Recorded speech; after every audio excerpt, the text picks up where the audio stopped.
Group C group D আবেদনের সময়সীমা বাড়ল। ফের গ্রুপ সি গ্রুপ ডি নিয়োগের আবেদনের সময়সীমা বাড়ালো এসএসসি।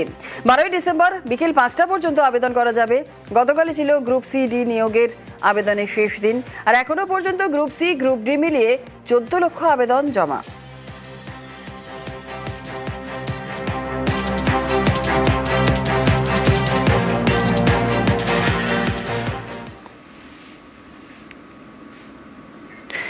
জাল জাতিগত শংসাপত্রে ভোটে প্রার্থী, এসআইআর এ পর্দাফাঁস কালচিনির চঞ্চল দাসের।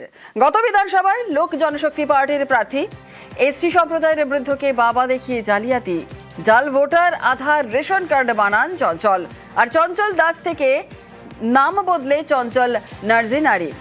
জাল পরিচয়পত্রে বাবার নাম দুলাল নার্জিনারি। দুলাল ও তাঁর পরিবার এই বিষয়ে কিছুই জানে না। চঞ্চলের শাস্তির দাবি নকল বাবার পরিবারের। আপনার এক ছেলে, নাম হচ্ছে চঞ্চল নার্জিনারি, চেনেন? চিনি না, কোনোদিন দেখি নাই, চিনি না। আপনার ছেলে কি? না। আপনার কয় ছেলে মেয়ে? আমার 2 ছেলে মেয়ে, এক ছেলে এক মেয়ে। নাম কি তাদের? দেবর্ষী নার্জিনারি, তাপসী নার্জিনারি। ও কিভাবে কইরা নিছে আমরা জানি না, ও কিভাবে ম্যানেজ করছে কি জানি, ওগুলো আমরা কিছুই জানি না, আমরা বলিও নাই, ওকে চিনিও না।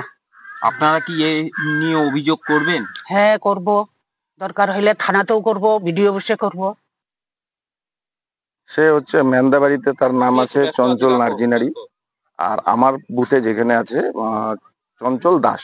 হ্যাঁ, এখানে জেনারেল আর ওখানে এসটি।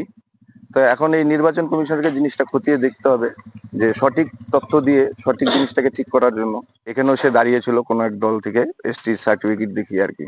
আমাদের অভিযোগ যেটা নির্বাচন কমিশনের কাছে, যে জিনিসগুলো একটা ব্যক্তির তো 2 জায়গায় নামটা থাকা তো যাবে না, সেখানটায় সে খতিয়ে দেখুক নির্বাচন কমিশন, দেখে তার নামটা যেখানে যে করার ঠিক সেটা বুঝবে, সেটাই করবে। নিজেকে দুলালের পালিত ছেলে বলেই দাবি অভিযুক্তের। আমি ছোট থেকে ওখানে ছিলাম, আমার ছোট থেকে সবকিছু কাগজপত্র ওনারা তৈরি করেছে। না পাতানো বাবা না পালিত বাবা সেটা আমি বলতে পারবো না, আমি ওনাকেই বাবা বলে চিনি। না, সেগুলো ওনাদের ডকুমেন্টস দিয়ে আমার ডকুমেন্টস সবকিছু করে নিয়েছিল, ওনারা সবকিছু কমপ্লিট করা হয়েছে। কিন্তু ওনারা তো অস্বীকার করছে যে ওনারা চেনেই না আপনাকে। তাহলে সেটা ওনাদের ব্যাপার, সেটা নির্বাচন কমিশন সিদ্ধান্ত করবে এখন। কারণ 2021-এ যখন আমি দাঁড়িয়েছিলাম, নির্বাচন কমিশন তো ভেরিফিকেশন কুটনি করছিল, ডিএম ভেরিফিকেশন করেছিল, সবকিছু করেই তো আমাকে প্রার্থী ঘোষণা করেছিল। তারা যদি আমার শাস্তির ব্যবস্থা করতে চায়, নির্বাচন কমিশন এবং আমাদের আলিপুরদুয়ার জনগণ তদন্ত করবে, ভেরিফিকেশন করে আমাকে যা শাস্তি দেবে তাই মেনে নিব। ভিড়ের মধ্যে মিশে গিয়ে কেপমারি, টার্গেটকে ঘিরে ধরে দামি জিনিস হাতিয়ে পলকে উধাও। আলিপুরদুয়ারে পুলিশের জালে মহিলা গ্যাং, ধৃতরা সকলেই হুগলির ব্যান্ডেলের বাসিন্দা।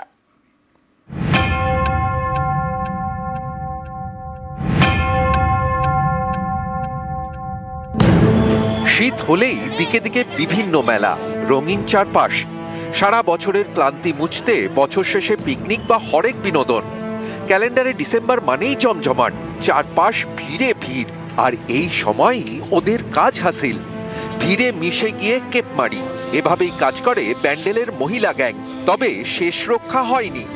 আলিপুরদুয়ারে পাকড়াও কীর্তিমানরা, ধৃতদের মধ্যে প্রায় সকলেই মহিলা। রবিবার আলিপুরদুয়ারে একটি ধর্মীয় অনুষ্ঠান ছিল।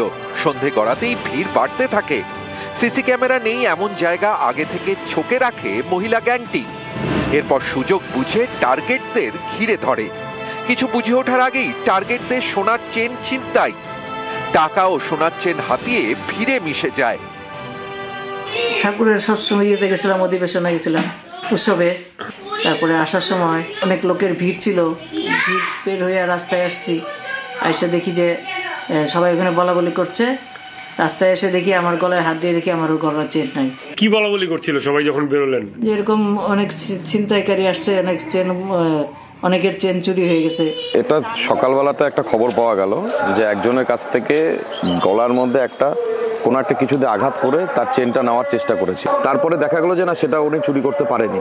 এই ঘটনা ঘটার কিছুক্ষণের মধ্যেই একের পর এক আমাদের কাছে কমপ্লেন আসতে শুরু করলো, যে ঠিক আমরা যখন প্রণামটা করতে যাচ্ছি সেই জায়গাটা থেকে সিসি ক্যামেরা যেখানে নেই আর কি, সে সমস্ত জায়গা থেকে করেছে। একটা 2.5 লাখ স্কোয়ার ফিটের মধ্যে তো এতটা সিসি ক্যামেরা দেওয়াটা সম্ভব না। ওরা ঠিক ওই সুযোগটা নিচ্ছে।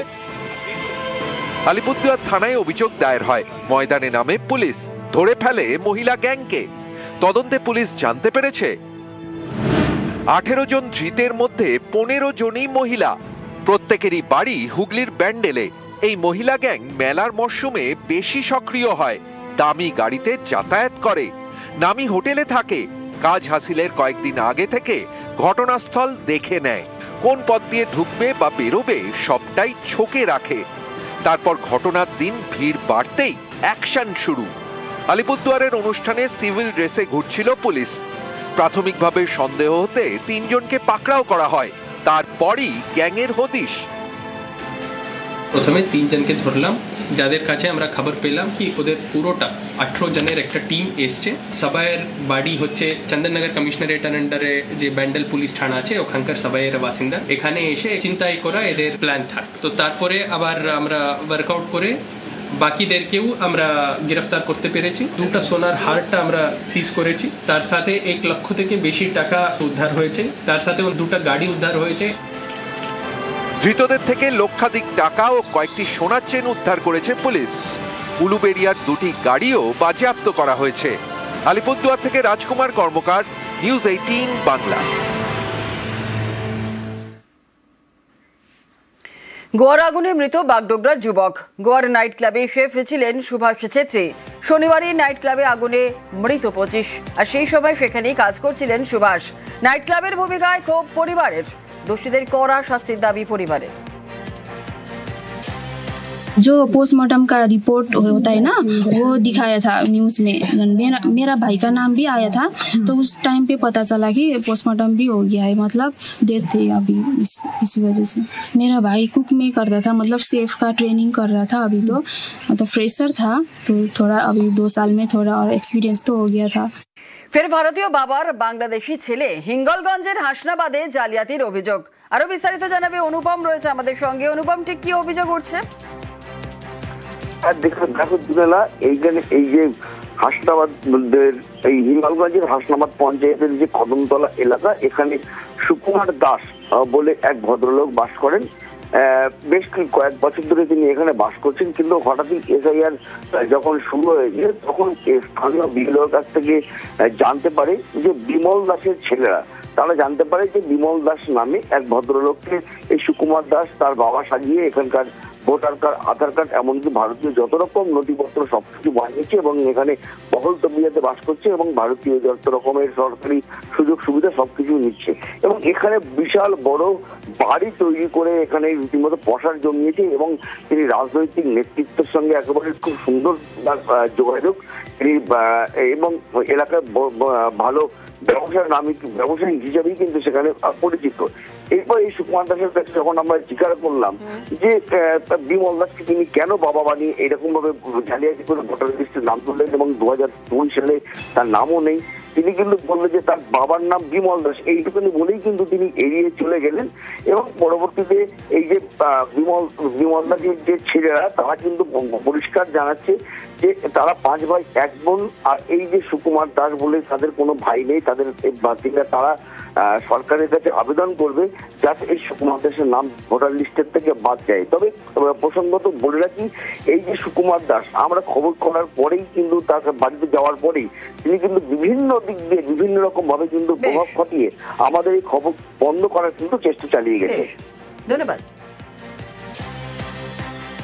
না না, সুকুমার দাস কিছু না, ও আমাদের ভাই না। কিন্তু তুলে আমাদের ফ্যামিলিতেও আসবে, এটা একদম আসবে না। যে আমাদের ইনকোয়ারি আসলে আমরা বলবো যে না না, ও কেটে দেন। প্রশ্নের মুখে জবাব এড়ালেন অভিযুক্ত। বাবার নাম বিমল দাস। হ্যাঁ, বিমল দাস তো আমার বাবার নাম। যে বিমল দাসকে আপনি বাবা সাজিয়েছেন, সেই বিমল দাসের ছেলেরা বলছে আপনার সঙ্গে কোনো সম্পর্ক নেই এবং আপনারা বাংলাদেশ থেকে এসেছেন। 2002 সালের লিস্টেও আপনাদের নাম নেই। নাম আছে। হ্যাঁ, 3 সালে নাম আছে। বাংলাদেশের কোথায় বাড়ি? বাংলাদেশের কোথায় বাড়ি ছিল? এই দেশেই বাড়ি। আসছি পরবর্তী খবরে। খেলার মাঠ দখলের চেষ্টা, আর এই অভিযোগ ঘিরে উত্তেজনা বারাসতের কাজীপাড়ায়। পুরনো মাঠকে নিজের সম্পত্তি বলে দাবি স্থানীয় বাসিন্দার। প্রতিবাদ করায় মারধরের অভিযোগ স্থানীয় এক ব্যক্তি ও তাঁর দলবলের বিরুদ্ধে। আহত বেশ কয়েকজন।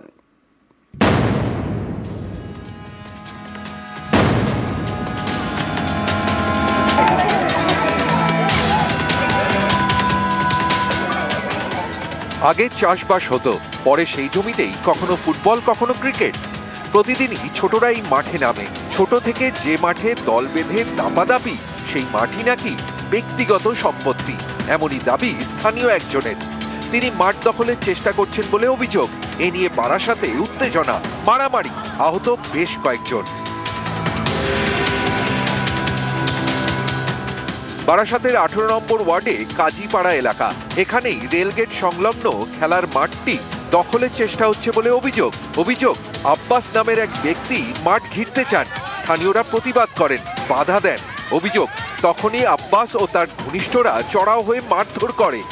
এক শিশু সহ আহত বেশ কয়েকজন। আমার ছেলেটা খেলা করছিল বলে তার কান ধরে তুলে দিয়েছে, বলছে এখানে খেলা হবে না। ওনার ডাকা একজন এসে বুকে ঘুষি মারলো, বুকে ঘুষি মেরেছে, বুকে লেগেছে। বেস্তের জায়গা ওইটা দখল করবে বলে ওটা করছে, আমাদের বাচ্চাদের খেলতে দেবে না। আমরা যে মাঠটা খেলায় দীর্ঘ আমরা ছোটবেলা থেকে খেলাচ্ছি মাঠটা 30-35 বছর ধরে। আর আব্বাস সে আমাদের বলছে আমার মাঠের জমির দলিল আছে, আমি ঘিরবো। তাহলে আব্বাস ভাই কাগজপত্র তুমি ফেলো, তোমার জমি হলে আমরা গ্রামবাসী আমরা সব ছেলেরাই থেকে তোমার জমি বাউন্ডারি দিয়ে দেবো। ও বললো তোর কি করার আছে করেলিস, আমি সকালে জমি ঘিরবো। আমাদের ছেলেপিলেরা খেলায় এসে ও আতাল মাতাল ডেকে নিয়ে এসে আমার ছেলেপিলেদের এটা করে। আমরা ছোটবেলা থেকে এখানে আছি, প্রায় 100 বছর হবে। 100 বছর হয়ে যাবে, 100 বছর হয়ে গেছে। এখন দখল করতে চাইছে তনুজা বিবি আর আব্বাস, এরা দুজনা দখল করতে চাইছে। কেন ওরা দখল করে কোয়ারেন্টাইন করে বিক্রি করতে চাইছে?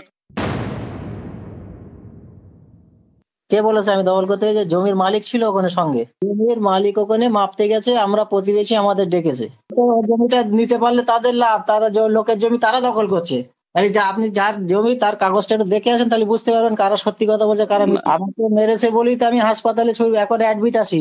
ওরা জমি দখল করছিল, জমি মালিকের আমরা গিয়েছিলাম মাপজোক করতে। দখল ওরা যারা বলছে তারাই দখল করেছে। কতটা জমি জানেন ওটা? কতটা জানি না, আমার 2 কাঠা নেওয়া আছে। কোথায় নেওয়া আছে? ওখানে আপনার কাগজ আছে? ওরা বলছে যে আপনি দখল করে সবে করছেন, গন্ডগোল পাকাচ্ছেন। বাইরের থেকে লইয়াছেন লোকজন ডেকে নিয়ে এসে আপনি কালকে ঝামেলা করেছেন, ঘিরতে গেছিলেন জমি।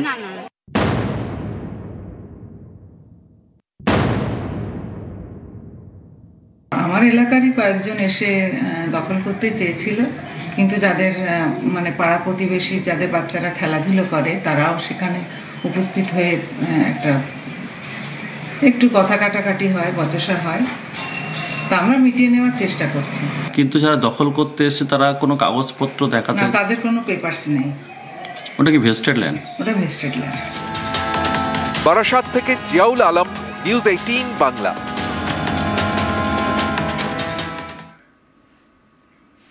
পুরসভা জমি দখল করে বেসরকারি বাসের গ্যারেজ। দক্ষিণেশ্বরে এমনই চাঞ্চল্যকর অভিযোগ। বাস সংস্থার দাবি প্রতি মাসে তারা কামারহাটি পুরসভাকে ভাড়া দেয়।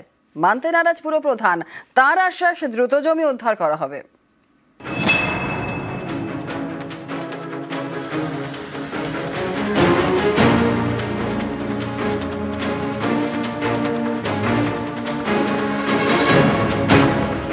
দক্ষিণেশ্বরের কাছে বেলঘড়িয়া এক্সপ্রেসওয়ে, রাস্তার ধারে সরকারি জমি, সেই জমিতেই রাখা একের পর এক বেসরকারি বাস।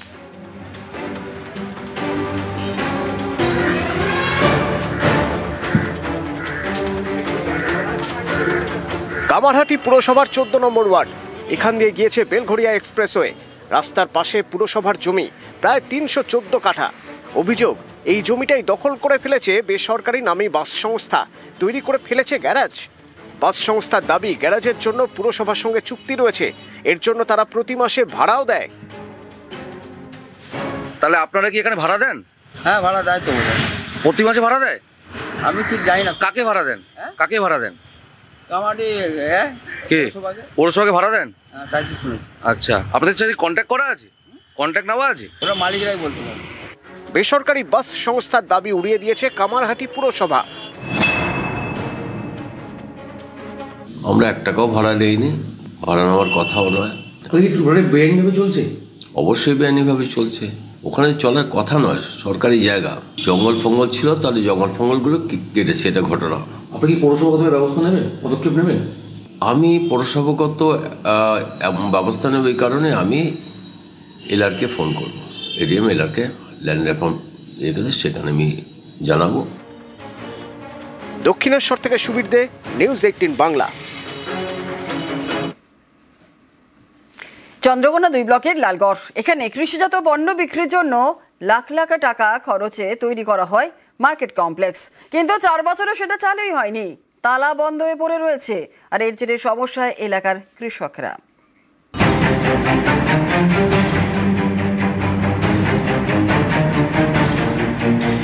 পশ্চিম মেদিনীপুরের চন্দ্রকোনা 2 ব্লকের কুয়াপুর পঞ্চায়েত, এখানকার লালগড় এলাকায় কৃষকদের জন্য তৈরি করা হয় মার্কেট কমপ্লেক্স। সেটাই বছরের পর বছর তালা বন্ধ হয়ে পড়ে। 2021 সালে তৈরি করা হয় লালগড় মার্কেট কমপ্লেক্স। কৃষি প্রধান এলাকায় কৃষকদের জন্য এই মার্কেট কমপ্লেক্স চন্দ্রকোনা 2 পঞ্চায়েত সমিতির তহবিল থেকে কয়েক লক্ষ টাকা খরচে তৈরি হয়। উদ্বোধনের পর থেকে তালা বন্ধ হয়ে পড়ে আছে। লাখ লাখ টাকা খরচে তৈরি মার্কেট কমপ্লেক্স কৃষকদের কোনো কাজেই লাগছে না। খুললে তো মানুষের সুবিধা হতো, 2-4 জন দোকান খুললে জীবিকা নির্বাহ হতো, সেখান থেকে ব্যবসা হতো। দীর্ঘদিন ওখানে বন্ধ থাকার জন্য ওই জিনিসটা নষ্ট হচ্ছে, সরকারি একটা সম্পত্তি। তৃণমূলের পঞ্চায়েত সমিতির বিরুদ্ধে সুর চড়িয়েছে বিজেপি, সিপিআইএম। তৃণমূল কংগ্রেসের উন্নয়নমূলক কাজ মানে হচ্ছে শুধু কাটমানি রোজগার করা। তারা একটা রাস্তা দুবার ধরে তৈরি করে, একটা ড্রেনকে তারা দুবার ধরে তৈরি করে, সেই রকম ভাবে মার্কেট কমপ্লেক্স তৈরি করেছে পরিকল্পনাহীন ভাবে, যেখানে মানুষের কোনো কাজে লাগবে না। এরকম পরিকল্পনাহীন কাজ চন্দ্রকোনা 2 নম্বর ব্লক কেন, গোটা পশ্চিমবাংলায় অজস্র আছে। অপরিকল্পিত ভাবে করা হয়েছে। মার্কেটিং কমপ্লেক্সটা যে জায়গায় তৈরি হয়েছে, দিনের বেলাতেও যদি যান তার 1-1.5-2 কিলোমিটারের মধ্যে জনপ্রাণী কাউকে দেখতে পাবেন না। এখানকার প্রশাসন সরকারি টাকা 9-6 এর জন্য এসব করেছে। পঞ্চায়েত সমিতির সভাপতির দাবি, মার্কেট কমপ্লেক্স দ্রুত চালু হবে। আমরা নোটিফিকেশন করেছি ভাড়ার জন্য, তো এখন পর্যন্ত 3টি আবেদন এসেছে, বাকিগুলিও এসে যাবে আশা করছি। আগামী 6 মাসের মধ্যে এই কাউন্টারগুলি ভাড়া দেয়া হবে, যাতে তাড়াতাড়ি কার্যক্রম করে। পশ্চিম মেদিনীপুরের চন্দ্রকোনা থেকে সুকান্ত চক্রবর্তী, নিউজ 18 বাংলা।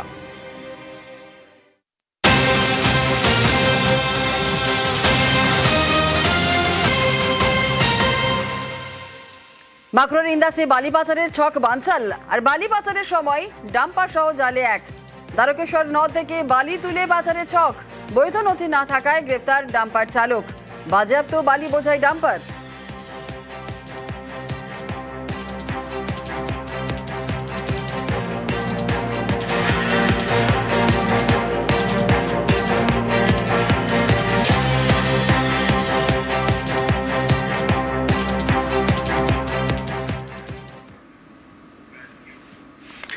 বাড়ির ছাদে বসে রয়েছে হনুমানের এন্ট্রি। এবার সিনেমার হিরোর স্টাইলে হনুমানের এন্ট্রি।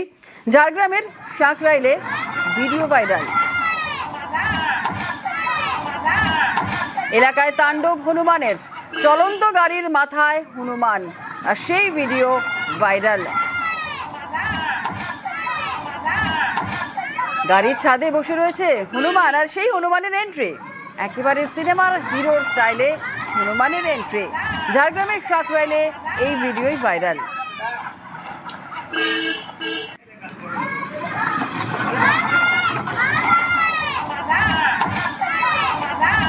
আর 20 নভেম্বর এই হনুমান তাণ্ডব চালায় এই এলাকায়, সেই ছবি আমরা দেখিয়েছিলাম। সেই সময় মিষ্টির দোকানে ঢুকে পড়েছিল সেই হনুমান। দেখুন সেই ছবি, 22 নভেম্বর এই ছবি, এই খবর আমরা দেখিয়েছিলাম। আর এবার গাড়ির ছাদে বসে হনুমানের এন্ট্রি।